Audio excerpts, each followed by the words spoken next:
Ребята, всем привет! Добро пожаловать на мой канал. Уже 2 месяца, как я переехала из Санкт-Петербурга в Форт Уорт. Иммиграция вообще процесс очень непростой, несмотря на то, что я переехала к жениху, не переезжала одна или, допустим, с большой семьей, но тем не менее ситуации везде похожи и ситуации во многом одинаковые для тех, кто переезжает, в частности, из СНГ в Америку.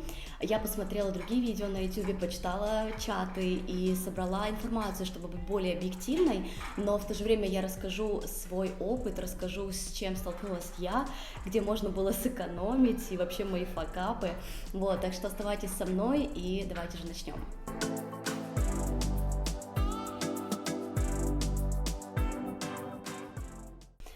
Самое основное, с чего бы хотелось начать, это финансы. Я вам советую закрыть карты, закрыть кредитные карты, постараться приехать без каких-то старых долгов и также предупредить банк о том, что вы планируете использовать карту в другой стране. Например, если пока вы добираетесь до Америки, это может быть другая страна, как в моем случае была Польша, где заблокировали одну из моих карт. И здесь я вам расскажу о том, как вообще я добралась до Америки, как получала визу, так что потом переходите, посмотрите. Так что предупредите банк заранее, чтобы избежать возможной блокировки карты или счета. Также запишите где-то на листочке отдельно номер банка, именно тот номер, чтобы звонить из-за границы, потому что есть разные номера, и лучше использовать номер, который из-за границы, возможно, он бесплатный или более дешевый. У меня до сих пор пока не было возможности проверить, пришлось ли мне платить за мой звонок в банк, чтобы поменять номер, потому что я лично поменяла номер во всех своих банках, чтобы можно было различные транзакции делать уже при помощи нового номера. В любом случае предупредите банк, потому что даже перевод между собственными счетами может повлечь какую-то блокировку, и вам это явно не нужно, это лишний стресс. И также про карты сразу скажу, что если у вас у карты уже осталось менее 2 лет, лучше перевыпустить карту под предлогом, что вы ее потеряли, если банк не захочет иначе перевыпустить карту. Если у вас осталось меньше года или пол, то это прям must have. Почему 2 года? Например, для многих, как в моей ситуации, год примерно я не смогу выехать за границу. Есть, да, advanced parole, который поможет мне въехать обратно в страну, но гарантированный въезд, гарантированное возвращение в Америку — это все-таки грин-карта, которую приходится ждать. Плюс различные ситуации могут случиться, непредвиденные, мало ли что, чтобы 2 года у вас как минимум карта еще могла работать. Также я советую открыть долларовый счет или завести новую долларовую карту в вашем банке, потому что когда вы уже будете на территории Америки, возможно, откуда-то будут поступать деньги в долларах, или Коди ударился головой об стол. Допустим, если у вас будет какой-то родственник в США, либо друг, и вы будете обмениваться долларами, то гораздо лучше получать сразу доллары, а не конвертацию по банку. Поэтому, да и в будущем, если вы, когда уже будете жить какое-то время, работать здесь, наверное, приятнее будет привезти доллары и вообще хранить, копить в долларах, чем через конвертацию. Зайдите на госуслуги, проверьте, что нету долгов. Если у вас ипотека или какие-то другие обязательства, возможно, были какие-то штрафы, все проверьте. Во-первых, нужно уехать как можно более чистым человеком, потому что на границе могут остановить за какие-то долги, не за кредиты, а просто за долги. Если у вас есть кредиты, ипотеки, и вы платите все вовремя, это абсолютно никого не волнует, вот, но в идеале посмотреть, чтобы хотя бы на госуслугах было все заплачено. Сделайте доверенность на близкого человека. Я не буду называть это генеральной доверенностью, потому что этот термин некорректный. Вообще вы как делаете? Вы придумаете, что вы хотите доверить другому человеку, допустим, вашему родственнику. Вы сделаете список. Если, допустим, это какие-то банковские операции, то необходимо подготовить название банка и операции, которые человек сможет за вас совершать. Получение посылок, закрытие счета или еще какие-то другие манипуляции, если, допустим, у вас что-то продается на родине, и, возможно, вам понадобится тоже помощь этого человека.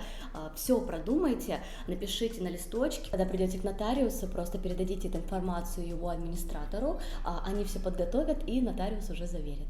Также переведите необходимые документы на английский язык, как правило, дипломы, какие-то дополнительные документы, которые не были переведены, допустим, для собеседования в другой стране, либо же если вы проходите собеседование в России, то, как правило, там вообще ничего переводить не нужно, именно для посольства США, поэтому вы обязательно все переведите на английский язык, только, пожалуйста, не заверяйте нотариально, не тратьте на это деньги.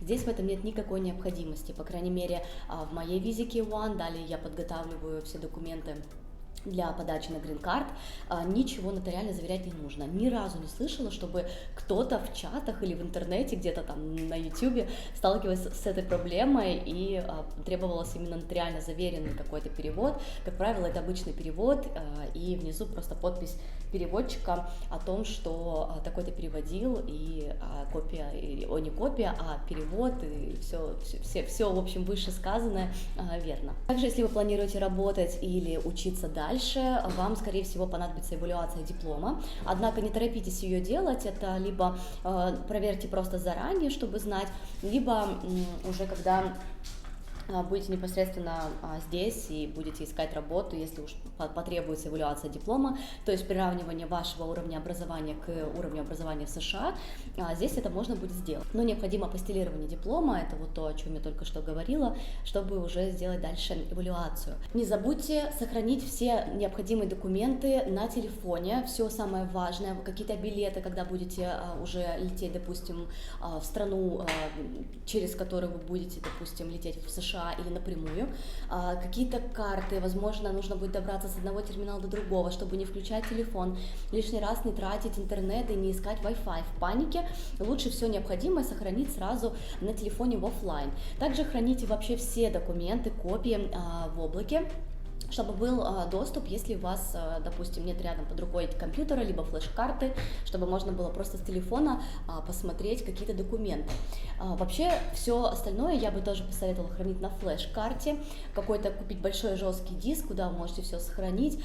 Также советую закачать какие-то любимые фильмы, которые вы любите пересматривать, чтобы просто включить в компьютер и посмотреть, потому что, сами понимаете, здесь за все нужно платить, либо платить за аренду, либо покупать фильмы, найти бесплатно очень сложно. Я знаю способы, я знаю, что можно качать, там какие-то сайты работают, но это не так просто всегда, и лучше сохранить.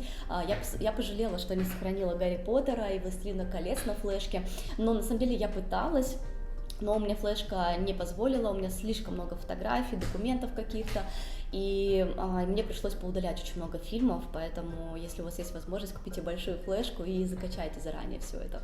Я также переезжала без своего ноутбука, он у меня очень старенький, я оставила его родителям на всякий случай, вдруг им понадобится дополнительный. Здесь уже куплю новый, поэтому у меня тем более нет никакого носителя, флешка вообще прекрасный вариант. Привозите, потом покупаете здесь ноутбук, вставляете уже свою флешку, и все документы будут на вашем компьютере. Также здесь другое напряжение, но я думаю, что об этом многие в курсе. Вообще я не привезла сюда никакую электротехнику, кроме как своей щетки, потому что она относительно новая, и когда я просила у Кевина ее в подарок, я немножко не подумала, что мне с ней придется переезжать. Она, благо, работает, все в порядке, но заряжается просто очень долго. Но это мелочи, это по сути зарядка, потом ты пользуешься. Если необходимо пользоваться каким-то электроприбором в момент его зарядки, возможно, работа будет неполноценная, и вообще, возможно, что будет даже какая-то поломка, поэтому советую ничего не вести, то, что в процессе зарядки подключение к электричеству должно работать. Медицина. Да, все наслышаны, что медицина в Америке дорогая, и даже при наличии страховки, как правило, вы платите все равно какую-то небольшую сумму.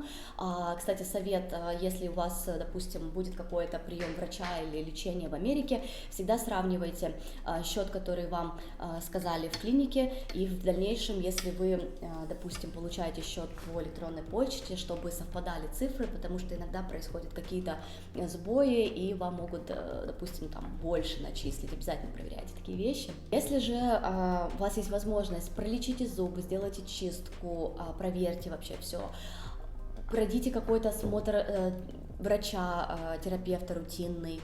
Далее также можно сделать УЗИ каких-то основных органов.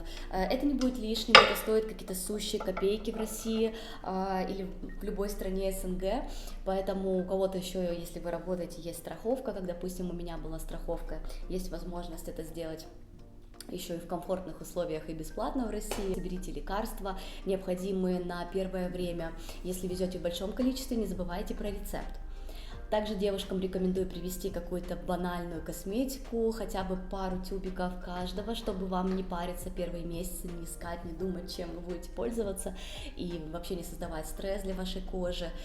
Также привезите какую-то декоративную косметику.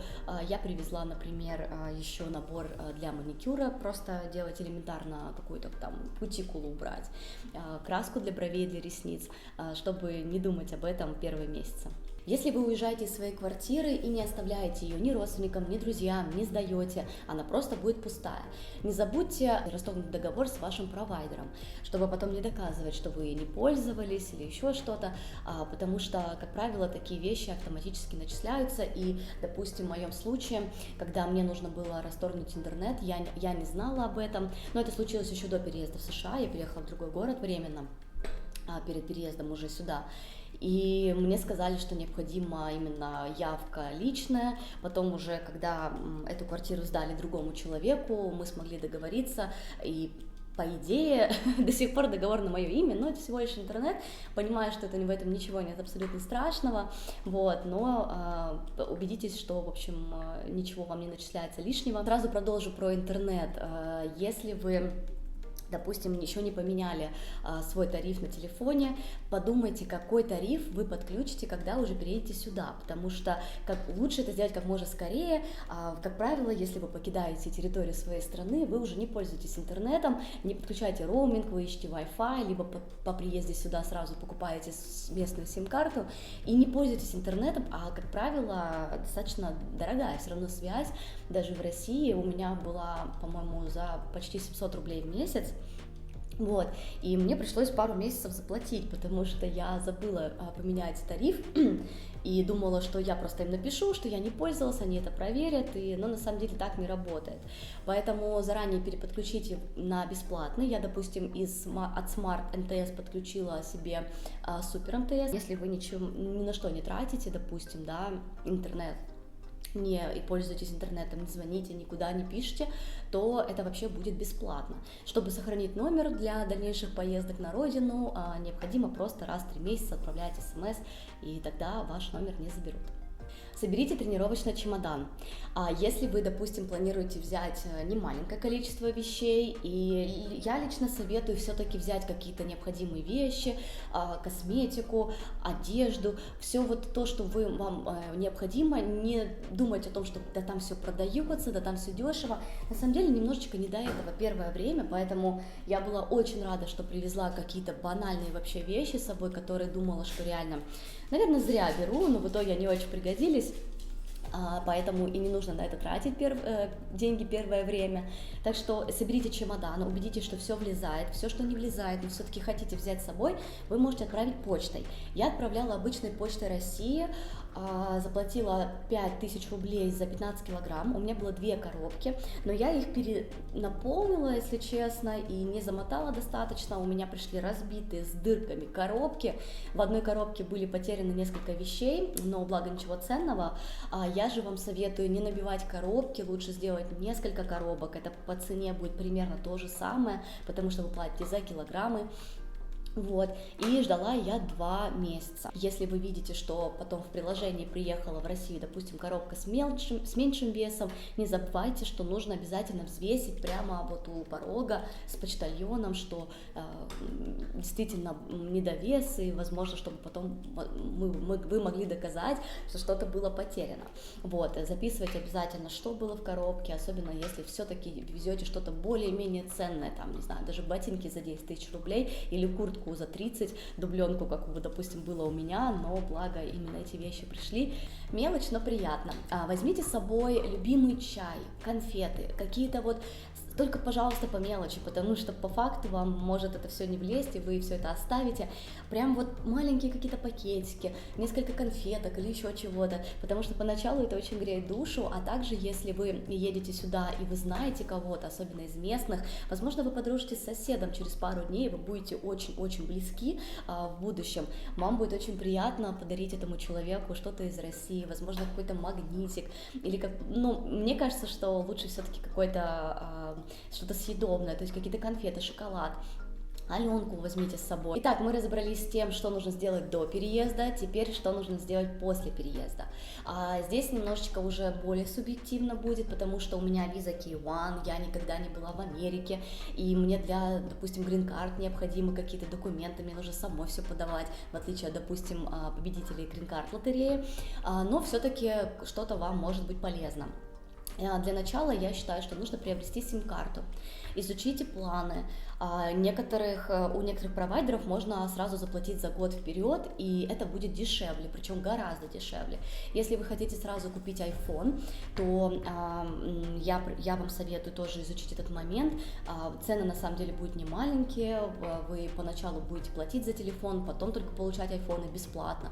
Про это, кстати, тоже хочу записать видео. Убедитесь, что вы знаете, сколько вы будете платить, какой план будет для вас лучше, возможно, совместить с домашним интернетом, как, допустим, это у нас, но это, по-моему, вообще не дешевле, просто мы подключили домашний интернет от AT&T. Как только у вас будет номер, вы сможете записываться на Social Security Number, то есть, допустим, мне нужен этот номер, я никогда не была в Америке, у меня его нет, номер социального страхования, который получает Social Security Administration.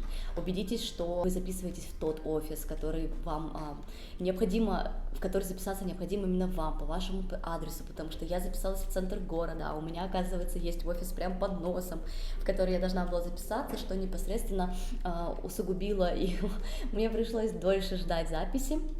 Вот. Также, если вы будете записываться, то они не будут записывать вас по номеру вашему, допустим, из России. Я советую вам приобрести номер, как раз таки потому, что когда вы будете записываться на какие-то собеседования, получать какие-то документы, как правило, им нужен номер американский. Я, конечно же, давала номер своего на тот момент еще жениха, но если у вас, допустим, здесь никого нет, то вам понадобится именно американский номер. Многим иммигрантам необходимо впоследствии легализации доказывать свое резидентство, совместное проживание с человеком или просто, что вы проживаете на территории данного штата. Поэтому советую, как только будет Social Security номер, включить в себя в счета. Если, допустим, вы проживаете с кем-то, с американцем, то чтобы вы были тоже во всех счетах, чтобы были какие-то посылки, которые приходят на ваш адрес, это будет вам полезно уже в дальнейшем, да, для, допустим, подачи на грин-карт. Если вы переезжаете с питомцем, у вас собака, советую дать ему таблетку от червей или сводить к ветеринару и поставить какие-то недостающие прививки, потому что в России такого нет, и необходимо вакцинировать собаку от определенного вида червей, но я не знаю подробностей, знаю только, что это действительно необходимо, и если вы, допустим, не готовы пойти пока к ветеринару, то можно практически в любом магазине для питомцев купить такую таблетку. Также советую подать на права, даже если вы пока не готовы водить машину, потому что здесь права являются ID, и вы можете предоставлять их абсолютно везде вместо своего паспорта. Вообще считаю, что паспорт лучше беречь, потому что его не так просто здесь восстановить. Советую сдать на права, и в дальнейшем вам они понадобятся, потому что в Америке транспорт общественно не так развит, как все-таки в России, например. И я вам советую сдать на права. Это стоит здесь очень дешево, здесь это очень просто и быстро. Если у вас все-таки были свои права, и вы приезжаете уже с правами, то, скорее всего, вы сможете водить здесь либо месяц, либо несколько, либо даже год, в зависимости от штата, но такое лучше заранее проверить на сайте DMV в вашем будущем штате, городе, и убедиться, что вы действительно можете водить и вообще как сдать права и что для этого необходимо.